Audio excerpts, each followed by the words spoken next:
plant community, thanks for tuning into this channel. My name is Pam, and today, you guys, we're going to be talking about this beautiful plant baby.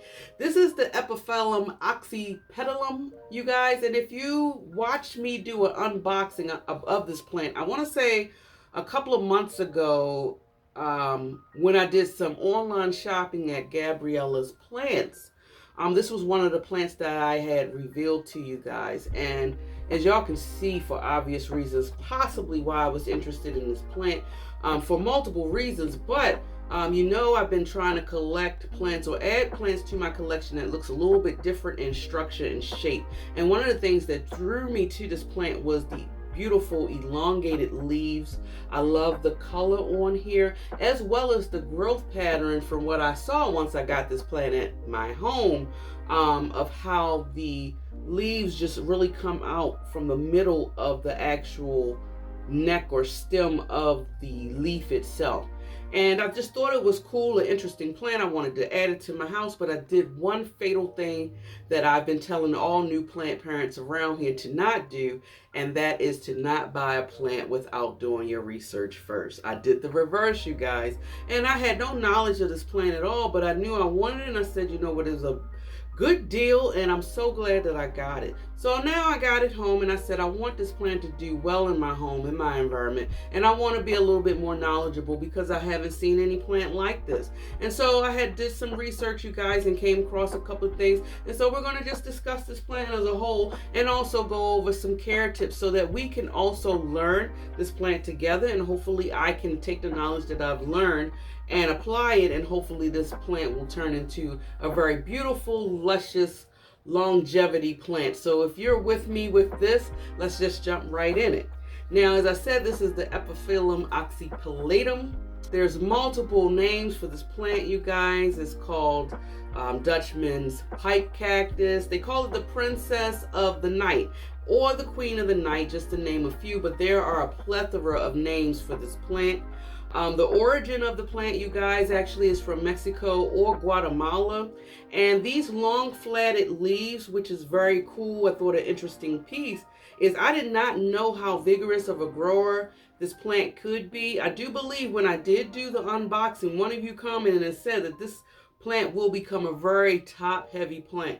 And I must have took that statement completely for granted, you guys, but can you believe that these stems or leaves can grow in the right conditions? Now, whether or not if it could do it inside, I'm not sure, but can grow to be 20 feet long. That's an impressive length, I think.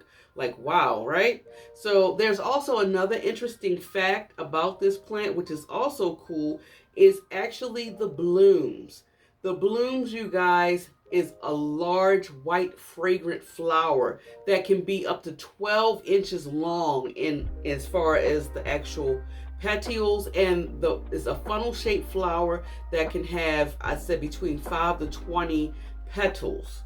The cool part about this is it only blooms once at night, and then by day it wilts and dies. So if you are fortunate enough to catch these blooms, you may want to photograph it because it's going to be a thing of beauty.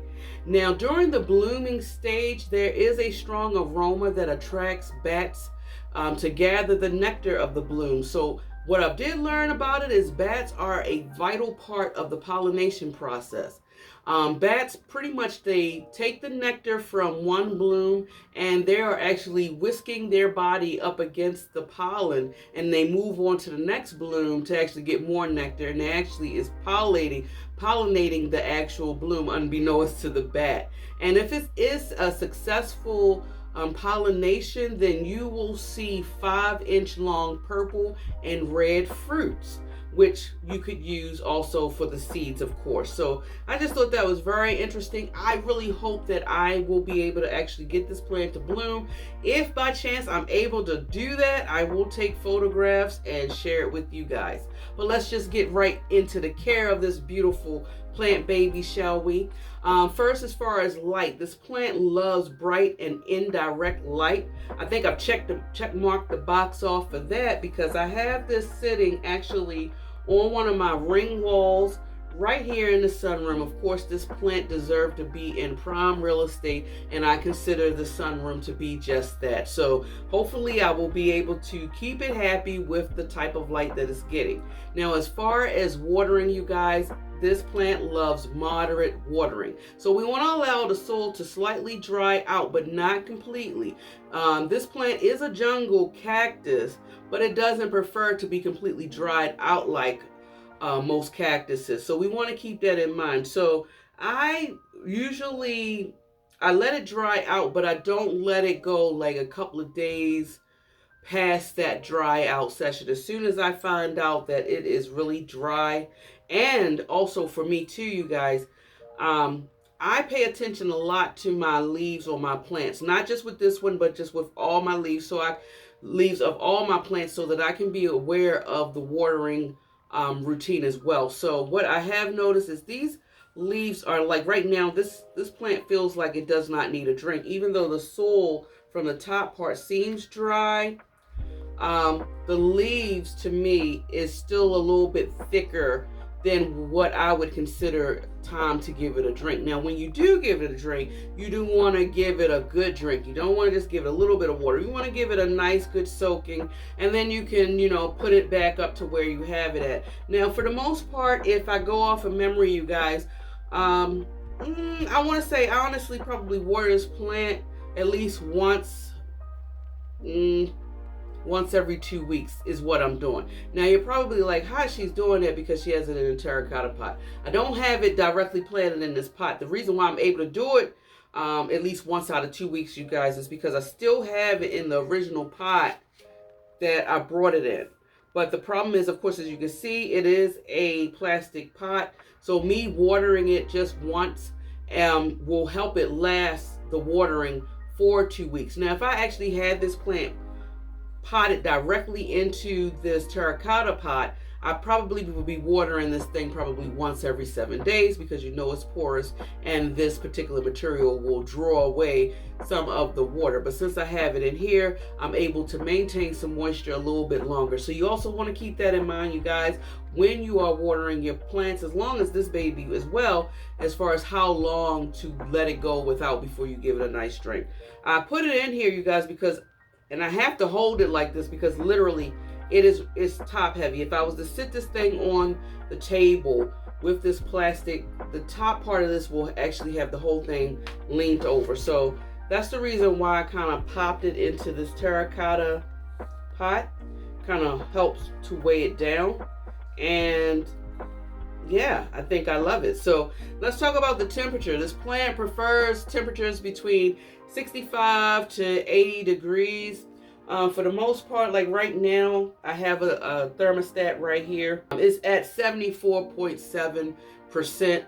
In the evenings, you guys, I want to say, depending on a very cold day, because I do a lot to maintain the temperature in this room, because it is more of an add-on to the house. It's not really part of the house. So because of that, it's like I have some heating challenges in here during the wintertime, which is okay because I've worked on it and I have been really so far successful with maintaining temperatures in here. So even in a very cold evening, the lowest temp that it would go in this room probably would be 69 degrees, which is still comfortable for human beings and still thrivable for our plant baby. So that's cool.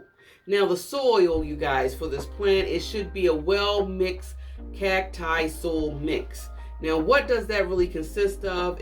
You could go to the store, of course, you guys, and buy the pre-made already bag of the cacti soil, which for me, honestly, you guys, I use Miracle Grow. When I started my plant journey, Miracle Grow was my go-to. I am starting to branch out a little bit more and try either other brands or perhaps making my own. So let's jump into that whole cacti soil mix. I think this plant is one of those plants where I feel like it will be deserving of me making my own. So you sound talking about, okay, a cacti mix. What does it actually consist of? Well, it's going to consist of a little bit of potting mix, but it's really going to be with your organic materials such as sand, pumice, gravel, perlite, and you want to mix equal 3 parts. So For me, of course, I'm always a stickler with adding at least 2 organic materials, whether for my aeroids, whether it be pumice or orchid bark. So for this one, I haven't tried sand yet. Not saying that I would. Sand would actually be something kind of new to me, so I probably would, for me, if sand is what y'all use, what you use, and it works good for you, great.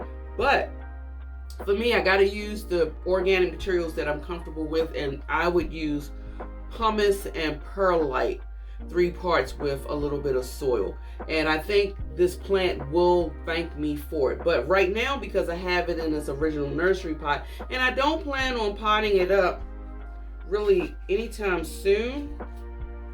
And let's see. Yeah, this thing doesn't even look like it's growing any roots through here. So if it's not broke, don't fix it, right? That's what I'm saying. So now fertilize. Now you only want to fertilize, of course, in the growing season or whenever you continue to see growth on this plant. And because, you guys, this plant has been growing for me since I've had it in my collection. I believe it's started to shoot out this little leaf right here. And what I've noticed just only a couple of days ago, you guys, is you see this little stem, this little growth point right here was not there. And it's trying to grow out a whole new shoot or stem. So far so good what I'm doing. It's pretty much liking it. And I couldn't be happier. Now let's talk about pests. Now, I didn't even really find anything for pests. For the most part, this plant is supposedly hardy enough where you're not really having, or at least it hasn't been reported that this plant takes on a lot of pests. But just because they haven't reported any pests does not mean pests cannot exist. This is still a living organism, and anything of a livable,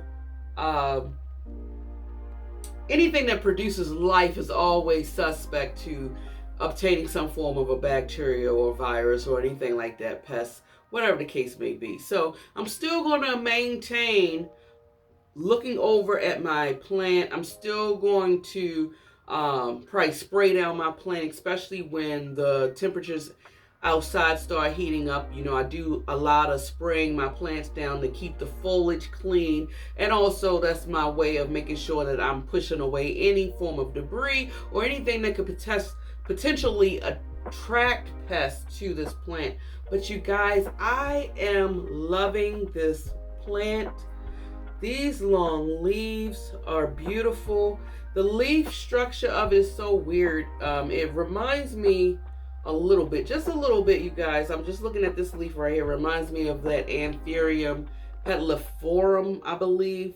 That's a plant that I do have in my collection that I've been struggling with, and I've only been struggling with it, you guys, honestly, because I don't think I got the plant in the best condition. It was an import, and I've been struggling with it, but it is starting to grow.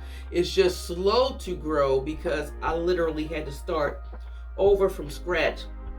And so when I saw this plant, you guys, and the shape of the leaves, I mean, just having that thing dangle, you guys, is just such a beauty and such a treat. And I love this plant so much, and I'm so glad I add this in my collection.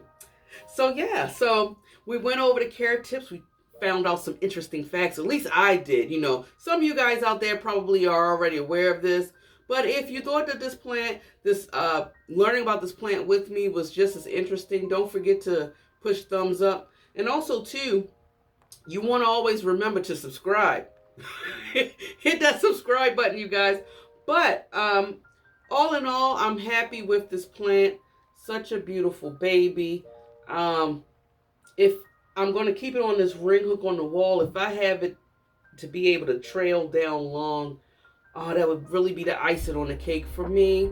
But yeah, that is this video, you guys. Let me know if you actually have this plant, how well it's doing in your care. If you're doing anything extra outside of the care tips that was provided in this video, please share below, because you know this is a community of learners and a community of plant growers. Not only do we want to grow our plants, but we want to grow ourselves mentally. So yeah, that's good, right?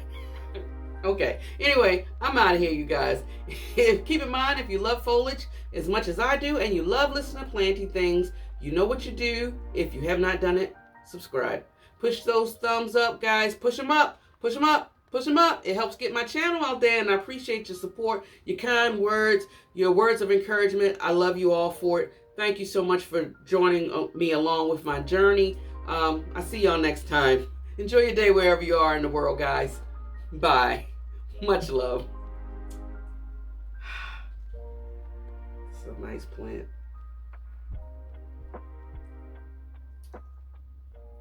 A good deal, too. Can't believe it.